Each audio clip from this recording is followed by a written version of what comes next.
Hi ನಮಸ್ಕಾರ welcome back to the channel. ನಾನು ಈ ಹಿಂದೆ ಒಂದು ವಿಡಿಯೋವನ್ನ ಪೋಸ್ಟ್ ಮಾಡಿದ್ದೆ. ಏನು ಅಂತಂದ್ರೆ ನಮ್ಮ ಬಾರ್ಡರ್ ಸೀರೆಗಳಿಂದ ನಾವು ಸೀರೆ ಬೇಡ ಅಂತ ಡಿಸ್ಕಾರ್ಡ್ ಮಾಡ್ತಿದೀವಿ ಅಂತ ಆದ್ರೆ ಅದರ ಬಾರ್ಡರ್ಸ್ ಅನ್ನ ಮಾತ್ರ ನಾವು ರಿಟೈನ್ ಮಾಡ್ಕೊಂಡು ಹೇಗೆ ಅದನ್ನ ಇನ್ನೊಂದು ಹೊಸ ವಸ್ತುವನ್ನ ಮಾಡ್ಕೊಳ್ಳೋದಕ್ಕೆ ಯೂಸ್ ಮಾಡಬಹುದು ಅನ್ನೋದನ್ನ ತೋರಿಸಿದೆ. ಆ ವಿಡಿಯೋ ತುಂಬಾ ಜನರಿಗೆ ಇಷ್ಟ ಆಗಿದೆ. ಸೊ ಇವತ್ತು ಕೂಡ ನಾನು ನನ್ನ ವಿಡಿಯೋದಲ್ಲಿ 2 ಐಡಿಯಾಸ್ ಅನ್ನ ಶೇರ್ ಮಾಡ್ತಾ ಇದ್ದೀನಿ. ಸಾಮಾನ್ಯವಾಗಿ ಏನಾಗುತ್ತೆ, ನಮ್ಮ ಬಾರ್ಡರ್ ಸೀರೆಗಳಲ್ಲಿ ಈ ರೀತಿಯಾದ ಬಾರ್ಡರ್ಸ್ ಏನಿರುತ್ತೆ ಇದನ್ನ ನಾವು ಸಪರೇಟ್ ಮಾಡಿ ಇಟ್ಕೊಂಡ್ಬಿಡ್ಬೇಕು. ಸೊ ಅದನ್ನ ಇಟ್ಕೊಂಡಾಗ ನಾವು ನೆಕ್ಸ್ಟ್ ಒಂದು ಹೊಸ ಪ್ರಾಡಕ್ಟ್ ಮಾಡೋದಕ್ಕೆ ಯೂಸ್ ಆಗತ್ತೆ. ಸೊ ನೋಡಿ, ಈ ತರದ ಲೇಸ್ಗಳು ಕೆಲವೊಂದು ಡ್ರೆಸ್ಗಳಲ್ಲಿ ಬಂದಿರುತ್ತೆ ಅಲ್ವಾ, ಸೊ ಅದನ್ನ ನಾನು ಇಟ್ಕೊಂಡಿದ್ದೀನಿ.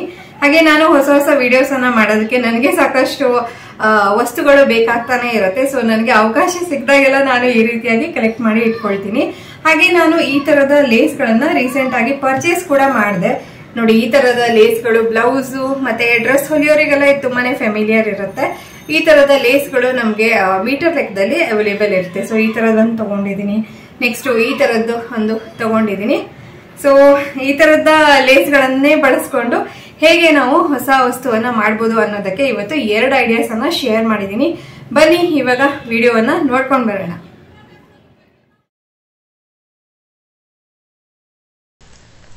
ನೋಡಿ, ನಾನಿಲ್ಲಿ ಈ ರೀತಿಯಾದ ಸೀರೆಯ ಬಾರ್ಡರ್ ಅನ್ನ ಯೂಸ್ ಮಾಡ್ತಾ ಇದ್ದೀನಿ. ಈ ತರದ ಸೀರೆ ಬಾರ್ಡರ್ ಎಲ್ಲ ಬಾರ್ಡರ್ ಸೀರೆಯಲ್ಲಿ ಇರುತ್ತಲ್ವಾ, ಅದನ್ನ ಕಟ್ ಮಾಡಿ ಇಟ್ಕೊಂಡಿದೀನಿ ಅಷ್ಟೇನೆ. ಹಾಗೆ ಇಲ್ಲಿ 8 ಇಂಚಿಗೆ ಕರೆಕ್ಟ್ ಆಗಿ ಮಾರ್ಕ್ ಮಾಡ್ಕೊಂಡು ಒಂದಷ್ಟು ಪೀಸಸ್ ಅನ್ನ ನಾನು ರೆಡಿ ಮಾಡ್ಕೊಳ್ತೀನಿ.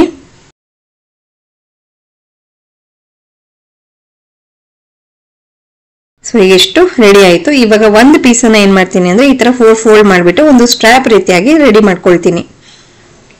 ಇದನ್ನ ನೆಕ್ಸ್ಟ್ ಯೂಸ್ ಮಾಡೋದನ್ನ ತೋರಿಸ್ತೀನಿ. ಹಾಗೆ ನಾನಿಲ್ಲಿ ಒಂದು ಬೇಸಿಗೆ ಒಂದು ಬಟ್ಟೆಯನ್ನ ತಗೊಂಡೆ. ಅದಾದ್ಮೇಲೆ ನಾವು ಈ ಬಾರ್ಡರ್ಸ್ ಅನ್ನ ಏನ್ ಕಟ್ ಮಾಡ್ಕೊಂಡಿದ್ವಲ್ಲ ಅದನ್ನ ಒಂದ್ರ ಕೆಳಗೆ ಒಂದು ಹೀಗೆ ಇಟ್ಬಿಟ್ಟು ಸ್ಟಿಚ್ ಮಾಡ್ಕೊಳ್ತಾ ಹೋಗ್ಬೇಕು. ಈ ರೀತಿ ಮಾಡ್ತಾ ಮಾಡ್ತಾ ತುದಿವರೆಗೂ ಹೋಗಿ ಅಷ್ಟು ಸ್ಟ್ರಾಪ್ಸ್ ಅನ್ನು ಅಟ್ಯಾಚ್ ಮಾಡ್ಕೊಳ್ತೀನಿ.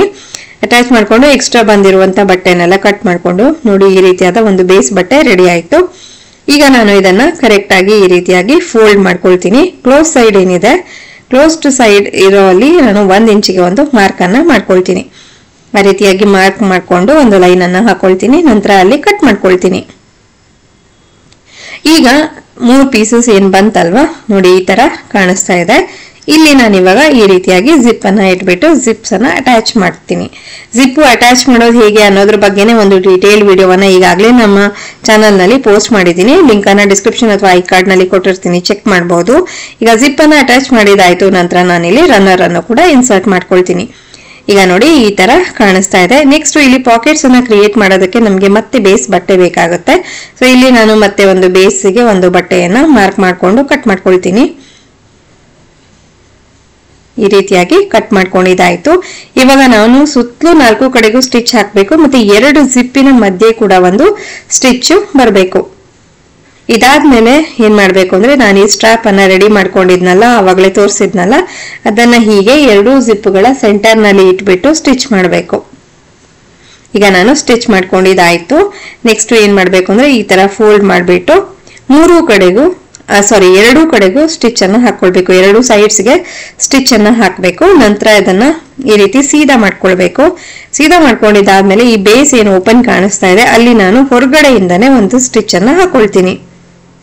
ಈಗ ಸುಂದರವಾದ hand purse with front zip and back zip, ಅಂದ್ರೆ 2 ಜಿಪ್ ಇರುವಂತ ಪರ್ಸು ರೆಡಿ ಆಗಿದೆ. ನೋಡಿ, ಇಲ್ಲಿ ಎಷ್ಟು ಜಸ್ಟ್ ಒಂದು ಬಟ್ಟೆ ಮತ್ತೆ ಒಂದಷ್ಟು ಬಾರ್ಡರ್ಸ್ ಇಂದ ಸುಂದರವಾದ ಹ್ಯಾಂಡ್ ಪರ್ಸು ರೆಡಿ ಇದೆ.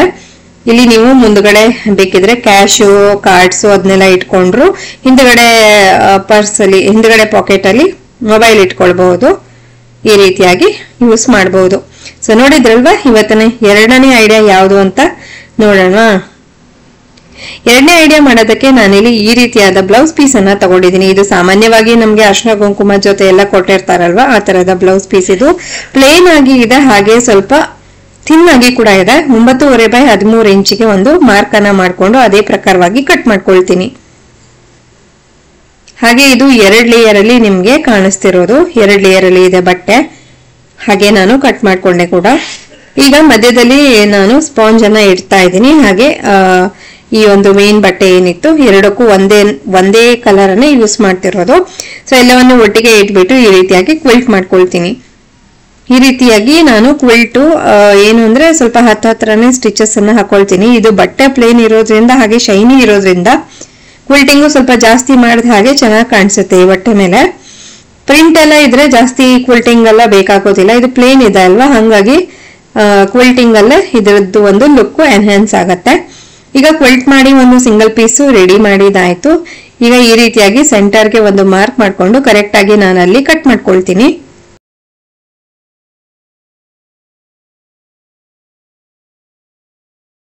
ಈ ರೀತಿ ಕಟ್ ಮಾಡ್ಕೊಂಡಿದ್ದಾದ ನಂತರ ಮತ್ತೆ ಒಂದು ಪೀಸನ್ನ ತಗೊಂಡ್ಬಿಟ್ಟು ಅದರ ಸೆಂಟರ್ ಅನ್ನ ಮಾರ್ಕ್ ಮಾಡ್ಕೊಳ್ತೀನಿ. ಹಾಗೆ ಇಲ್ಲಿ ನನ್ನ ಹತ್ರ ಈ ರೀತಿಯಾದ ಒಂದು ಲೇಸ್ ಇದೆ, ಅದನ್ನು ನಾನು ಈ ಒಂದು ಪರ್ಸ್ಗೆ ಯೂಸ್ ಮಾಡ್ತಾ ಇದ್ದೀನಿ. ಈ ರೀತಿ ಸೆಂಟರ್ ಅನ್ನ ಮಾರ್ಕ್ ಮಾಡ್ಕೊಂಡು ನಂತರ ಅದರ ಮೇಲೆ ಈ ಲೇಸ್ ಅನ್ನ ಇಟ್ಬಿಟ್ಟು ಎರಡೂ ಕಡೆಗೂ ಸ್ಟಿಚ್ ಅನ್ನ ಹಾಕಿ ಅದನ್ನ ಅಟ್ಯಾಚ್ ಮಾಡ್ಕೊಳ್ತೀನಿ. ಈ ರೀತಿ ಸ್ಟಿಚ್ ಅನ್ನ ಹಾಕಿ ಅಟ್ಯಾಚ್ ಮಾಡಿದಾಯ್ತು. ಏನು ಅಂತಂದ್ರೆ ಈಗ ಜಸ್ಟ್ ಸ್ಕ್ವೇರ್ ಅಥವಾ ರೆಕ್ಟಾಂಗಲ್ ಶೇಪ್ ಬೇಡ ಅಂತ ಹೇಳಿ ಬಾಟಮ್ಗೆ ಸ್ವಲ್ಪ ಒಂದು ಕರ್ವ್ ಶೇಪ್ ಕೊಡೋಣ ಅಂತ ಅನಿಸ್ತು. ಅದಕ್ಕೋಸ್ಕರ ನಾನು ಇವಾಗ ಎರಡೂ ಪಾರ್ಟ್ ಅನ್ನು ಒಟ್ಟಿಗೆನೆ ಹೀಗೆ ಇಟ್ಕೊಂಡು ಒಂದ್ ಸ್ವಲ್ಪ ಈ ರೀತಿಯಾಗಿ ಕರ್ವ್ ಶೇಪ್ ಅನ್ನ ಕೊಡ್ತಾ ಇದ್ದೀನಿ. ಒಂದು ರಫ್ಲಿ ಒಂದು ಅಂದಾಜಿನ ಮೇಲೆ ಕೊಡ್ತಾ ಇರೋದು. ಸೊ ಈ ರೀತಿಯಾಗಿ ಒಂಚೂರು ಅದರ ಎರಡು ಎಡ್ಜಸ್ ಅನ್ನ ಕಟ್ ಮಾಡಿದ್ರೆ ರೌಂಡ್ ಶೇಪ್ ಆಗತ್ತಲ್ವಾ, ಸ್ವಲ್ಪ ಲುಕ್ ಡಿಫ್ರೆಂಟ್ ಆಗಿ ಇರುತ್ತೆ ಅದಕ್ಕೋಸ್ಕರ. ಸೊ ಈಗ ಕಟ್ ಮಾಡ್ಕೊಂಡಿದ್ದಾಯ್ತು. ನಂತರ ಈಗ ಜಿಪ್ ಅನ್ನ ಅಟ್ಯಾಚ್ ಮಾಡೋ ಸಮಯ ಎರಡಕ್ಕೂ ಈ ರೀತಿಯಾಗಿ ಜಿಪ್ ಅನ್ನ ಇಟ್ಬಿಟ್ಟು ಸ್ಟಿಚ್ ಮಾಡ್ಕೊಂಡು ಬರ್ತೀನಿ. ಹಾಗೆ ರನ್ನರ್ ಕೂಡ ನಾನಿಲ್ಲಿ ಮುಂಚೆನ ಅಟ್ಯಾಚ್ ಮಾಡ್ಕೊಂಡಿದ್ದೀನಿ.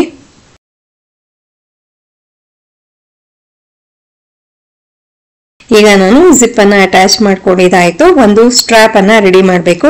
ಸ್ಟ್ರಾಪ್ ರೆಡಿ ಮಾಡೋದಕ್ಕೆ ನಾನಿಲ್ಲಿ ಮತ್ತೆ ಅದೇ ಬಟ್ಟೆಯ ಒಂದು ಪೀಸ್ ಅನ್ನ ಕಟ್ ಮಾಡ್ಕೊಂಡೆ. ಹಾಗೆ ಇದನ್ನ ಈ ರೀತಿಯಾಗಿ 4 ಫೋಲ್ಡ್ ಮಾಡ್ಕೊಂಡು ನಂತರ ಒಂದು ಕಡೆಗೆ ಅದನ್ನ ಅಟ್ಯಾಚ್ ಮಾಡ್ತೀನಿ.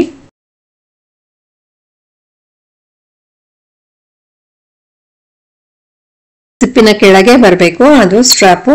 ಆ ತರ ಅಟ್ಯಾಚ್ ಮಾಡ್ಕೊಂಡಿದ್ದಾಯ್ತು. ಹೀಗೆ ನೆಕ್ಸ್ಟ್ ಇನ್ನು ಉಳಿದಿರುವಂತ 3 ಕಡೆಗೂ ಡಬಲ್ ಸ್ಟಿಚ್ ಅನ್ನ ಹಾಕೊಂಡು ಫಿನಿಶ್ ಮಾಡಬೇಕು. ಇವಾಗ ನೋಡಿ ಸುಂದರವಾದ hand purse ready to use ಇದೆ. ಎರಡು ಇವತ್ತು ನಾನು ತೋರಿಸಿದಂಥದ್ದು ಪರ್ಸ್ಗಳೇ ಆದ್ರೂ ಕೂಡ ಎರಡೂ ಕೂಡ ವಿಭಿನ್ನವಾಗಿ ಇರುವಂತದ್ದು.